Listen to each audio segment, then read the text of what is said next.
గురువుగారు, కనుమ పండుగ రోజు మినుము తినాలంటారు. అలాగే కలగలుపు శాఖం స్వీకరించాలి అని అంటారు. ఈ కనుమ పండుగ రోజు స్వీకరించే ఈ ఆహార పదార్థాలకి ఆయుర్వేద విజ్ఞానానికి ఉన్నటువంటి సంబంధం ఏంటి? చాలా దివ్యమైనటువంటి ప్రశ్న. కనుము రోజు మినుము తినాలి అని. ఆ మినుము తింటే ఇనుము ఎంత గట్టిగా ఉంటుందో ఆ శరీరం అంత గట్టిగా ఉంటుంది అని పెద్దల ఆలోచన. ఈ సంక్రాంతి పండుగకు చలి ప్రారంభమవుతుంది. మంచు అప్పుడే తప్పుకునే పరిస్థితి. ఇది హేమంత ఋతువు, పుష్యమాసం. హేమంత ఋతువు అంటే మంచు పడుతుంది కానీ చలి ఉండదు.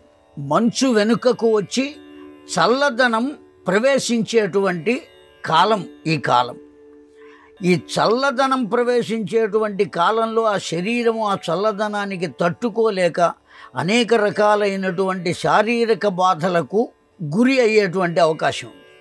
ఆ అవకాశం లేకుండా ఉండాలి అంటే కనుమ నాడు మినుము కనుక తిన్నట్లయితే ఆ శరీరంలో ఉండేటువంటి ఆ రోగ లక్షణములన్నీ వాటంతట అవి తప్పుకుంటాయి. ఆ కారణం చేత ఆ ఇనుములాగా తయారవుతారు అని చెప్పింది కూడా కారణం. అందుకే ఎప్పుడైతే ఆ రోగ లక్షణాలు తగ్గినాయో హాయిగా ఆనందంగా ఉంటాం. దీనికి అంతటికీ ఆధారము మినుము, మాషము అంటారు. సర్వసాధారణంగా ఇంకో రహస్యం కూడా ఉన్నది. మాంసకృత్తులు అని మనం అంటూ ఉంటాం. ఆహారంలో మాంసకృత్తులు ఉంటాయి అని. అవి భుజించడం వల్ల బలం చేకూరుతుంది, ఇమ్యూనిటీ వస్తుంది, రోగ నిరోధక శక్తి కలుగుతుంది. ఇన్ని రకాలుగా మాట్లాడుతూ ఉంటాం మనం. అయితే ఈ రోగ నిరోధక శక్తి కలగడానికి మనకు కావలసింది మాంసకృతులు. కొంతమంది మాంసాన్ని డైరెక్ట్గా ఆహారంగా తీసుకునేటువంటి వాళ్ళు ఉంటారు. కానీ కలియుగంలో మాంసము నిషేధింపబడింది. మిగిలిన యుగాల్లో మాంసము తీసుకోవచ్చు, కానీ కలియుగంలో మాంసము నిషేధం అయ్యింది కనుక ఆ మాంసాన్ని తినటం ద్వారా దాంట్లో నుంచి వాళ్లకు కావలసినటువంటి బలమైనటువంటి ఆహారాలు, బలమైనటువంటి వస్తువులు చేకూరుతాయి. ఆ చేకూరడం చేత వాళ్ళ శరీరం బలంగా ఉంటుంది, నిశ్చలంగా ఉంటుంది, ఇనుము వలె ఉంటుంది. కానీ ఈ కలియుగంలో మాంసం నిషేధింపబడింది అన్ని జాతుల వారికి, ఒక బ్రాహ్మణులకే కాదు.